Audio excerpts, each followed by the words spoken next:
Hello everyone, today we'll be talking about an interesting concept. Why does increasing respiratory rates do not improve your hypoxemia?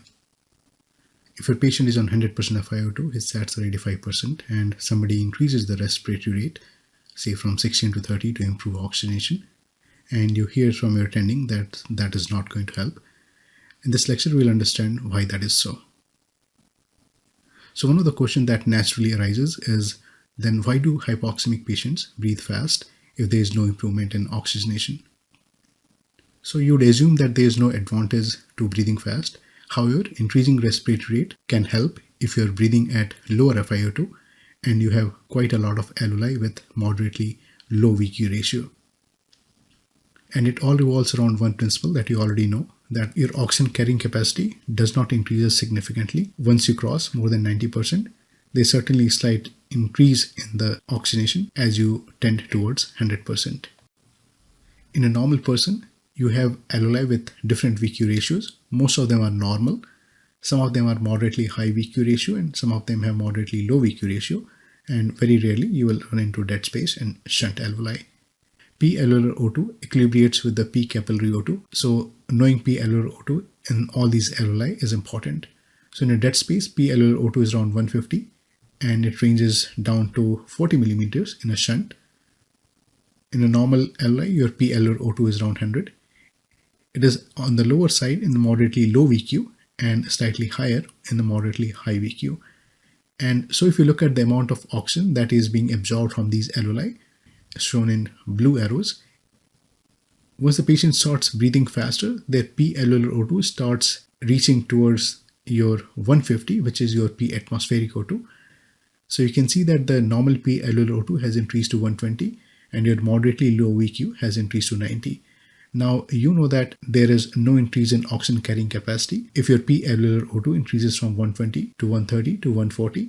However, there is increase in oxygen carrying capacity if your P alveolar improves from 80 to 90 because you are on that slope of the oxyhemoglobin dissociation curve. So as you breathe faster, more and more amount of oxygen can be absorbed from these moderately low VQ alveoli, while there is no increase in oxygenation from normal or moderately high VQ alveoli.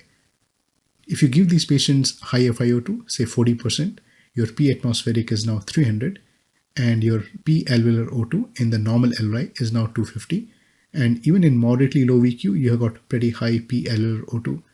So you can already see that if you're breathing fast, still your amount of oxygenation does not improve because you're already hit the peak. You're on the flat portion of the oxygen dissociation curve now. So there is no increase in oxygen content. Even if you have a lot of alveoli with moderately low VQ ratio, your oxygenation will respond to increased respiratory rate only if breathing lower FiO2 and not when breathing higher FiO2. This is one of the pictures from West Respiratory Physiology, and here we are looking at different slices of the lungs. So on the apex of the lung, your VQ ratio is around 3.3, and at the base of the lung, your VQ ratio is 0.63, and somewhere in between, it is 0.8. So the lower lobes of lungs have quite a bit of alveoli with moderately low VQ. And these are the alveoli which will improve your oxygenation if you're breathing fast. So in a normal person, if you're running, breathing fast will increase your oxygenation. However, understand that contribution to oxygenation is more from increased cardiac output, which results in increased pulmonary perfusion. And if you remember the diffusion capacity of oxygen, it takes around 0.75 seconds for the RBCs to cross the pulmonary capillaries. However, complete saturation occurs in first 0.25 seconds because the oxygen diffusion capacity is pretty quick. Therefore, when you exercise, by decreasing the RBC time in capillary to 0.25 seconds will not result in any change in oxygen content. Therefore, during exercise, increase in oxygenation occurs mostly from more efficient oxygenation in capillaries due to decrease in the transient time and also by increased VQ matching in the alveoli with moderately low VQ.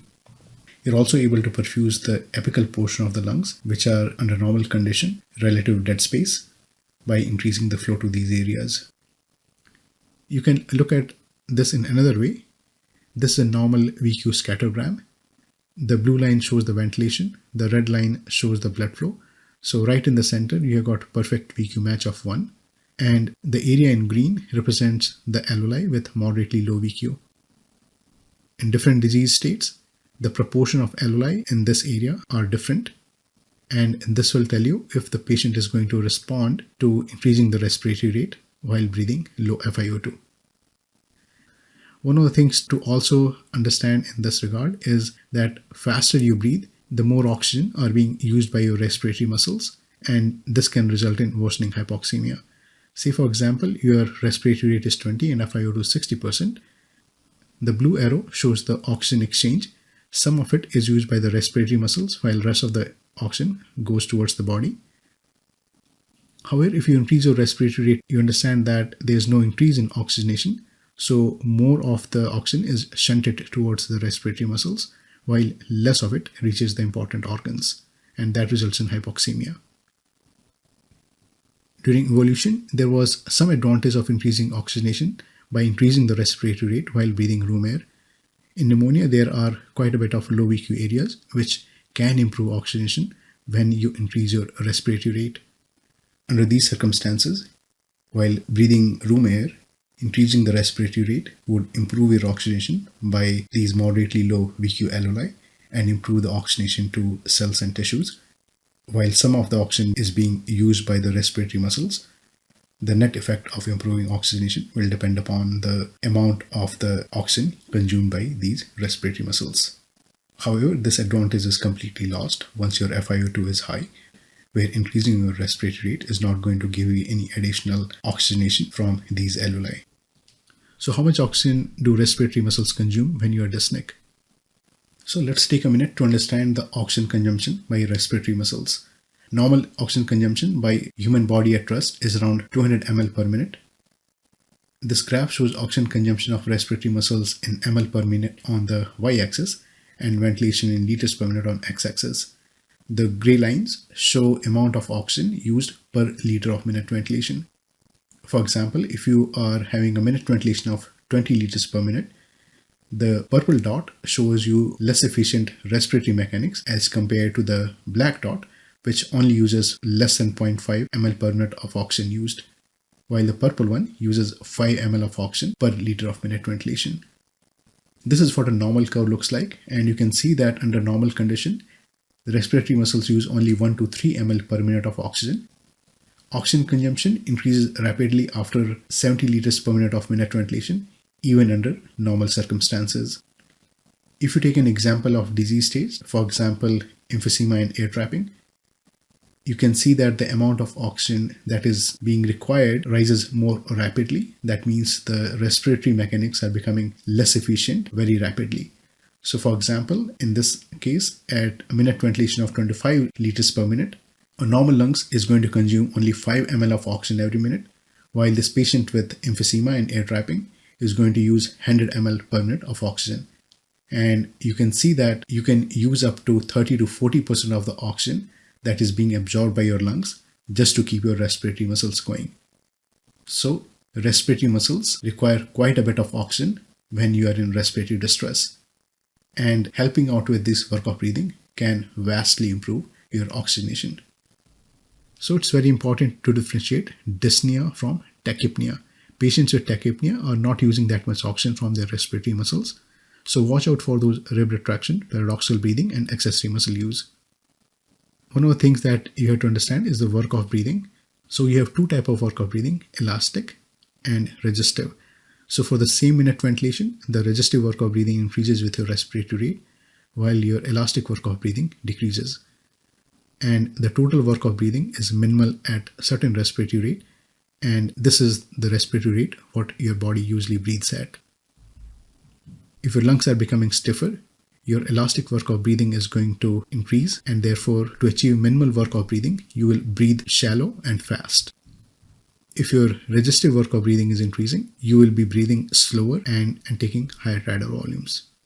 So the relationship between respiratory rate and oxygen depend upon three factors: your FiO2, your number of alveoli with moderate VQ ratio, and oxygen consumption by respiratory muscles, which depends upon the resistance of the circuit, elastance of your lungs, tidal volumes, and respiratory rate. If your oxygen consumption by respiratory muscles is constant, your oxygen uptake will increase with patient with lower FiO2 and higher number of alveoli with moderate VQ ratio as your respiratory rates increase. However, if you have higher FiO2 or lower number of alveoli with moderate VQ ratio, your oxygen uptake will not increase with your respiratory rates and your oxygen sats will drop. One of the important ways that invasive or non-invasive ventilator work is by decreasing work of breathing. So you will see significant improvement in hypoxemia in those patients who have increased work of breathing before the ventilator use, but not so much if there was no work of breathing. So bottom line, increasing respiratory rate only helps oxygenation if you are breathing at 20 to 30% FiO2 and you have a lot of alveoli with moderately low VQ ratios. Unfortunately, all of our hospitalized patients are already on high FiO2, so increasing the respiratory rate to improve oxygenation does not work. If they do have a low FiO2, it's better to increase their FiO2 rather than respiratory rate, as that will decrease breathing work. Also, increasing the respiratory rate does not give you the bang for the bucks in improving oxygenation. Thank you.